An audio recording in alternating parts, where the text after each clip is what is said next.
बिस्मिल्लाहिर्रहमानिर्रहीम। अस्सलाम वालेकुम। हमने उर्दू की बुक स्टार्ट की हुई है जमात हफ्तम की, Punjab curriculum and text book board Lahore, और इसका आज हम यूनिट नंबर 4 स्टार्ट करेंगे, नज़्म ज़ब्त के। जो उनसे पहले 3 लेसन है उनका लिंक मैंने डिस्क्रिप्शन में दे दिया हुआ है। इसको पहले हम समझ लेते हैं कि नज़्म व ज़ब्त क्या होता है। नज़्म व ज़ब्त दो लफ्ज़ों का मजमुआ है, नज़म और ज़ब्त का। नज़म के मायने है तरतीब देना, किसी चीज़ को ख़ास तरतीब देना, और ज़ब्त के मायने है रुकावट, किसी काम को कानून और कायदे के मुताबिक काम करने को नज़्म व ज़ब्त कहा जाता है। अब हम इसके ख़ास अल्फाज रीड कर लेते हैं। पहला है इंतिशार। इंतिशार का मायने है बिखेरना, फसाद। दूसरा है तगय्युर तबद्दुल, इसका मायने है तब्दील करना, बदलना। आगे है हाशरातुल अर्ज़, इसका मायने है कीड़े मकोड़े। इसके अगला लफ्ज़ है हुस्न तरतीब, उम्दा तरतीब। आगे है वक़ार। वक़ार का मायने है इज़्ज़त। आगे है गामज़न, इसका मायने है चलने वाला। आगे है कार फरमाई, अमल करना। और आखिरी खास अल्फाज है अमलदारी, इसका मायने है हाकमियत, सल्तनत। अब हम आगे नज़्म व ज़ब्त का मरकज़ी ख्याल करते हैं। इस कहानी का मरकज़ी ख्याल ये है कि इंसानी ज़िंदगी में नज़्म व ज़ब्त को बहुत अहमियत हासिल है। ज़िंदगी का कोई शोबा नज़्म व ज़ब्त की पाबंदी के बगैर नहीं चल सकता। मरकज़ी ख्याल के बाद आगे है इसका खलासा। नज़्म व ज़ब्त दो लफ्ज़ों का मजमुआ है, किसी काम को कायदे और कानून के मुताबिक करना नज़्म व ज़ब्त कहलाता है। किसी काम को किसी कानून के मुताबिक करने को नज़्म व ज़ब्त कहा जाता है। जो लोग नज़्म व ज़ब्त की पाबंदी नहीं करते, इनकी ज़िंदगी बेतरतीब होती है। जो लोग नज़्म व ज़ब्त की पाबंदी नहीं करते, मीन किसी काम को किसी कानून के मुताबिक नहीं करते, इनकी ज़िंदगी बेतरतीब होती है। जो लोग नज़्म व ज़ब्त को शआर बना लेते हैं, इनकी ज़िंदगी पुरसुकून, और नज़्म व ज़ब्त की पाबंदी ना करने वालों की ज़िंदगी बेसुकूनी में गुजरती है। अल्लाह ताला का भी एक खास तरतीब रखता है। सूरज और चांद का तुलू व गुरूब और मौसमों का तगय्युर तबद्दुल नज़्म व ज़ब्त का दर्स देता है। परिंदे और जानवर भी नज़्म व ज़ब्त से ज़िंदगी गुजारते हैं। हमारा दीन भी नज़्म व ज़ब्त का दर्स देता है। नमाज और रोज़ा नज़्म व ज़ब्त की बेहतरीन मिसालें हैं। आप सल्लल्लाहु अलैहि वसल्लम अमामत के वक़्त खुद सफ़े सीधी करवाते।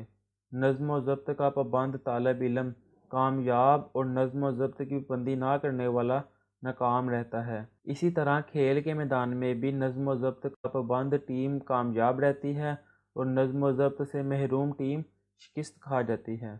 लोग बस या रेल में सफ़र के दौरान नज़्म व ज़ब्त से काम नहीं लेते, नतीजा बहस व तकरार होती है। दुनिया के अजीम लोगों ने नज़्म व ज़ब्त की बदौलत ही कामयाबी हासिल की है। पाकिस्तान की तरक्की के लिए हमें ज़िंदगी के हर मरहले पर नज़्म व ज़ब्त का सबूत देना होगा। अब आगे है इसकी मश्क। मश्क का पहला सवाल है, दर्ज झैल सवालात के मुख्तसर जवाबात तहरीर करें। पहला सवाल है, नज़्म व ज़ब्त का क्या मफ़हूम है? इसका जवाब है, नज़्म व ज़ब्त दो लफ्ज़ों नज़म और ज़ब्त का मजमुआ है। नज़म के मायने तरतीब देना, और ज़ब्त के मायने रोकना, रुकावट के हैं। किसी काम को कानून और कायदे के मुताबिक करने का नाम नज़्म व ज़ब्त है। अब इसका अगला सवाल है, नज़्म व ज़ब्त की पाबंदी करने के क्या फ़ायदे हैं? इसका जवाब है, नज़्म व ज़ब्त की पाबंदी करने वाले की ज़िंदगी इत्मीनान और सुकून से गुजरती है। वो ज़िंदगी के हर मैदान में कामयाब रहते हैं। अगला सवाल है, नज़्म व ज़ब्त का ख्याल ना रखने से क्या नुकसान होता है? जो लोग नज़्म व ज़ब्त की पाबंदी नहीं करते, इनकी ज़िंदगी बेसुकूनी और इंतशार का शिकार हो जाती है। वो किसी भी काम को सही तरीके से अंजाम नहीं दे सकते। बेसुकूनी जिसमें सुकून नहीं है, इंतशार मीन फसाद। इसका अगला सवाल है, कतार बनाने का क्या फ़ायदा है? इसका जवाब है, कतार बनाने से काम में आसानी हो जाती है। लोग आपस में नहीं उलझते, अपनी बारी पर काम आसानी से हो जाता है। किसी का हक नहीं मारा जाता, और काम के सिलसिले में बहस व तकरार नहीं होती। अगला सवाल है, कानून की अमलदारी से क्या मुराद है? इसका जवाब है, قانون کی عملداری سے مراد یہ ہے کہ ہر حال میں ملکی قوانین پر عمل کیا جائے، ملکی قانون کی پاسداری کی جائے، اس کو مانا جائے، ملکی قوانین کا احترام کیا جائے۔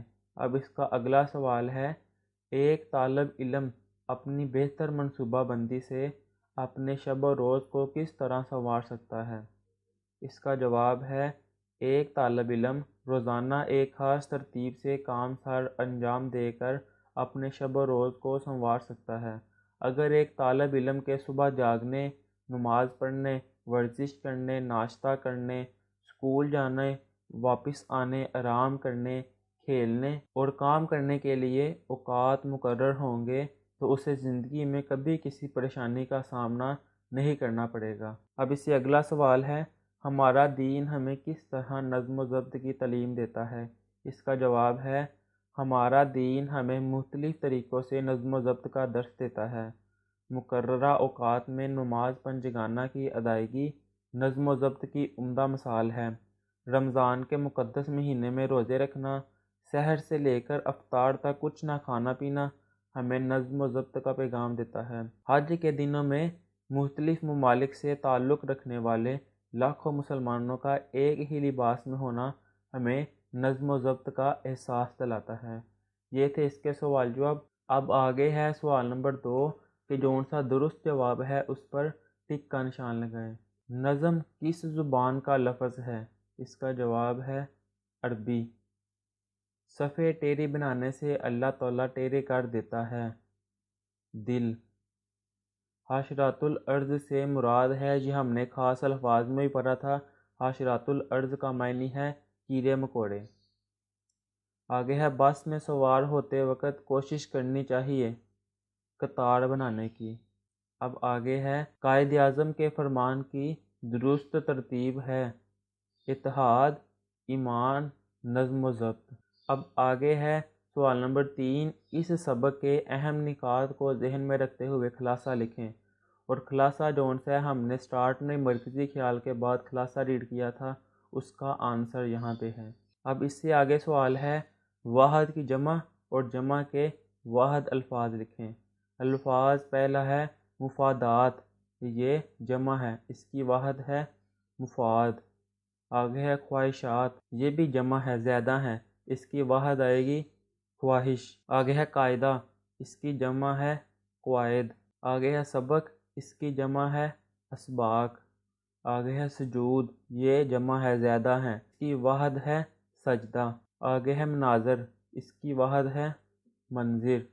اب اس سے اگلا سوال ہے، اس سبق میں ایک لفظ استعمال ہوا ہے آری، آپ نے اس سے ملتا جلتا لفظ آری بھی پڑھا ہوگا۔ دونوں کو جملوں میں اس طرح استعمال کرے کہ ان کا مفہوم واضح ہو جائے۔ یہ دونوں لفظ بولنے میں تو ایک جیسے ہیں لیکن لکھنے میں املا ان کی فرق ہے۔ کہہ رہا ہے یہ دونوں لفظوں کے لحاظ سے 2 جملے لکھیں جس سے ان دونوں کا مفہوم واضح ہو۔ اس کا جواب ہے آری۔ انسان اگر احساس سے آری ہو تو اس میں اور ایک پتھر میں کوئی فرق نہیں رہتا۔ دوسرا ہے آری، بڑھائی نے لکڑی کاٹنے کے لیے نئی آری استعمال کی۔ آری کسی چیز کو کاٹنے کے لیے جو استعمال ہوتی ہے۔ اب اگلا سوال ہے، ان الفاظ کے متضاد لکھیں۔ الفاظ ہیں کامیاب، اس کا متضاد ہے ناکام۔ اگلا ہے زندگی، موت۔ اگلا الفاظ ہے طلوع، اس کا متضاد غروب۔ آگے ہے اعلیٰ، اس کا متضاد ہے ادنیٰ۔ آگے ہے مشرق، اس کا متضاد مغرب۔ آخری الفاظ ہے بدقسمتی، اس کا متضاد ہے خوش قسمتی۔ اب اگلا سوال ہے، جملوں میں استعمال کریں۔ یہ جون سے الفاظ دیے ہوئے ہیں، ان کو جملوں میں استعمال کریں۔ پہلا الفاظ ہے نظم و ضبط، اس کا جملہ ہے، جو طالب علم زندگی میں نظم و ضبط کی پابندی کرتے ہیں کامیابی ان کے قدم چومتی ہے۔